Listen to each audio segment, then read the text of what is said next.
Friends, आज के इस वीडियो में हम आपको बताएंगे कि यूपी पॉलिटेक्निक के काउंसलिंग कराते समय आपको कौन कौन से डॉक्यूमेंट लेकर के जाने हैं। तो डिटेल में इस वीडियो को ज़रूर देखिएगा, क्योंकि वीडियो के अंत में हम ये भी बताएंगे कि यदि किसी कारण से आपका टीसी या फिर डोमिसाइल सर्टिफिकेट या फिर कैरेक्टर सर्टिफिकेट ये सारी चीज़ें नहीं बन पाती हैं, या फिर आपके पास डॉक्यूमेंट अवेलेबल नहीं रहता है, तो ऐसे में आपको क्या करना होगा।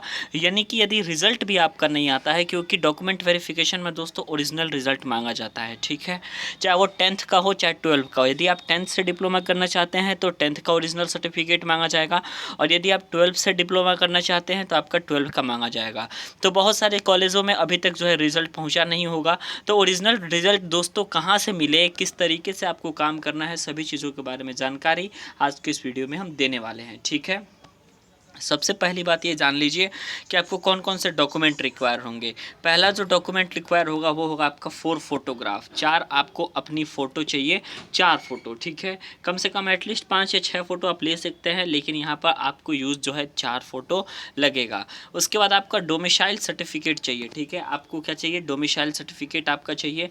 तीसरा सबसे इंपॉर्टेंट है कैरेक्टर सर्टिफिकेट। ये कैरेक्टर सर्टिफिकेट आपके स्कूल से मिलेगा, ठीक है। यदि आप 10th पास किए हैं तो जहाँ से आप पास किए हैं वहाँ पे आपसे कैरेक्टर सर्टिफिकेट मिलेगा, या फिर यदि आप 12 पास किए हैं तो जहाँ से पास किए हैं वहाँ पे आपका कैरेक्टर सर्टिफिकेट मिलेगा, ठीक है। एक और सबसे इंपॉर्टेंट हम बता देते हैं, मेडिकल फिटनेस सर्टिफिकेट। ये आपका जो लगेगा, ये सामुदायिक स्वास्थ्य केंद्र से ही आप मेडिकल फिटनेस सर्टिफिकेट बनवा सकते हैं, ठीक है। यानी कि आप चाहेंगे वो भी सामुदायिक स्वास्थ्य केंद्र में सीएमओ होते हैं, वहाँ से आप बनवा सकते हैं। चाहे कोई भी गवर्नमेंट डॉक्टर जो आपके सरकारी निजी अस्पताल का ना हो, सरकारी अस्पताल का हो, तो ऐसे में उससे बनवा सकते हैं। कई स्टूडेंट सोचते हैं कि किसी भी डॉक्टर से लिखवा करके लेके चले जाएंगे मोहर मरवा करके, तो ये नहीं होगा, ठीक है। सबसे पहली बात जान जाइए कि सामुदायिक स्वास्थ्य केंद्र का ही आपके मार्च मेडिकल सर्टिफिकेट लगेगा, और मेडिकल सर्टिफिकेट जहाँ आपका सामुदायिक स्वास्थ्य केंद्र होगा वहाँ पे आपका वेट, वहाँ पे आपकी हाइट, सभी चीज़ें देख करके एक चेकअप करके, एक जनरल चेकअप, एक सामान्य चेकअप करके आपका मेडिकल फिटनेस सर्टिफिकेट बनाया जाएगा। और उसके बाद जो है आप लोगों को एडमिशन में जो डॉक्यूमेंट वेरिफिकेशन का प्रोसेस होता है वो चीज़ें कंप्लीट हो पाएंगी, ठीक है। अगला महत्वपूर्ण चीज़ है टीसी। जाहिर सी बात है दोस्तों कि ट्रांसफ़र सर्टिफिकेट अभी तक मिला नहीं होगा किसी भी स्टूडेंट्स को, क्योंकि बहुत सारे कॉलेजों में अभी तक आया नहीं है। तो यदि ट्रांसफ़र सर्टिफिकेट आपके पास ओरिजिनल नहीं है और कोई भी ऐसा डॉक्यूमेंट नहीं है, तो आपको जो है हम बता देंगे कि क्या करना है, किस तरीके से करना है, ताकि आप लोगों का सभी चीज़ें क्लियर हो जाए, ठीक है।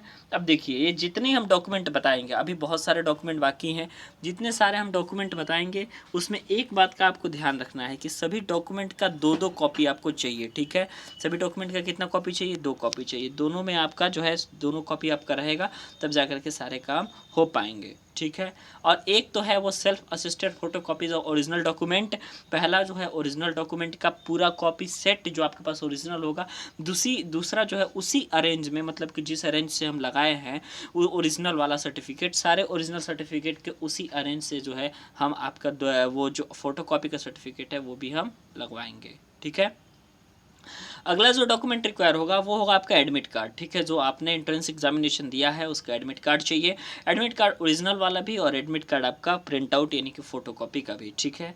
उसके बाद यूपी जेईई 2020 जो आपका रैंक कार्ड अवेलेबल हुआ है, जो आपका रिजल्ट आया है उसमें आपका प्रोविजनल रैंक कितना है, आपका कैटेगरी रैंक कितना है, मार्क्स कितना है, सभी चीज़ें जो है रिजल्ट पे शो होती हैं। तो वो रिजल्ट का 2 कॉपी आपको चाहिए, ठीक है। डेट ऑफ बर्थ जो है डीओबी यदि आपका है, यानी कि आपका बर्थ सर्टिफिकेट यदि बना है, इफ़ एप्लीकेबल, यदि एप्लीकेबल होगा तो बर्थ सर्टिफिकेट लगाना है, यदि एप्लीकेबल नहीं होगा तो बर्थ सर्टिफिकेट नहीं लगाना है, ठीक है। कैटेगरी सर्टिफिकेट, यानी कि आप किस कैटेगरी से बिलोंग करते हैं। जनरल वालों के लिए कैटेगरी सर्टिफिकेट नहीं लगेगा। वही यदि आप ईडब्ल्यूएस कैटेगरी से बिलोंग करते हैं, एससी कैटेगरी से, ओबीसी से, एसटी से बिलोंग करते हैं, तो आपका कैटेगरी सर्टिफिकेट भी आपका लगेगा, ठीक है। अगला हम आपको बता देते हैं, नेक्स्ट आपका है 10th 12th marksheet and passing certificate. 10वीं और 12वीं का मार्कशीट चाहिए ओरिजिनल, और जो आपने, चूँकि आपने यदि 12th से पॉलिटेक्निक करेंगे तो 10th का आपके पास ओरिजिनल होगा, 12th का नहीं होगा, ठीक है। मैं सबसे पहली बात बता दूँ, आय जात जात और निवास, ये तीनों चीज़ें जो होती चाहिए वो 3 साल पुरानी नहीं होनी चाहिए, ठीक है। हमने इसके पहले भी एक बार वीडियो बना करके आप लोग को समझा दिया था कि यदि आपके पास नहीं है तो वो आप लोग बनवा लीजिए, ठीक है। आधार कार्ड से नाम यदि रिजल्ट में आपका मैच नहीं करेगा उस कंडीशन में भी आपका एडमिशन नहीं होगा। यानी कि जो नाम आपका आधार कार्ड में रहना चाहिए वही आपका रिजल्ट में रहना चाहिए, वही नाम आय में रहना चाहिए, वही जात में, वही निवास में, सभी चीज़ें वही रहनी चाहिए। जहाँ एक भी मिसमैच हुआ उसके बाद आप जो है डॉक्यूमेंट वेरिफिकेशन में अनएलिजिबल साबित हो सकते हैं और आपका एडमिशन रुक सकता है, ठीक है। ये एक इम्पॉर्टेंट टॉपिक रहा। उसके बाद हम आपको बताते हैं कि किस तरीके से यदि आपके पास रिजल्ट नहीं मिला है तो आप क्या कर सकते हैं। एक सादे पेज पे आप जिस भी कॉलेज में पढ़े हैं, जिस भी स्कूल में पढ़े हैं, वहाँ के प्रधानाचार्य से आप यदि आप लिखवा लेते हैं कि फ़ला नाम का जो स्टूडेंट है इतना क्लास जो है मेरे यहाँ पढ़ा है, रेगुलर रहा है, और उसके बाद इतनी सारी चीज़ें क्लासेस करने के बाद जो इसका रिज़ल्ट है वो आ जाएगा, ये मेरे ही विद्यालय का छात्र है, उसके बाद यदि सिग्नेचर वो कर देते हैं तो वो मान्य हो जाएगा। नहीं तो आपको वकील से एफिडेविट बनवाना पड़ेगा। एफिडेविट जाकर के आप बनवाएंगे किसी भी वकील से, वो लोग बनवा देंगे कि आपका अपना प्रॉब्लम बता दीजिएगा कि एडमिशन कराना है, रिज़ल्ट नहीं आया है, तो वो लोग समय बता देंगे कि 2 महीने के अंदर यदि आपका आ जाता है रिज़ल्ट तो आप जो है जमा कर देंगे उक्त स्थिति में, ठीक है। तो इस तरीके से आपका सारी चीज़ें, आपका डॉक्यूमेंट वेरिफिकेशन से रिलेटेड चीज़ें कंप्लीट हो जाती हैं।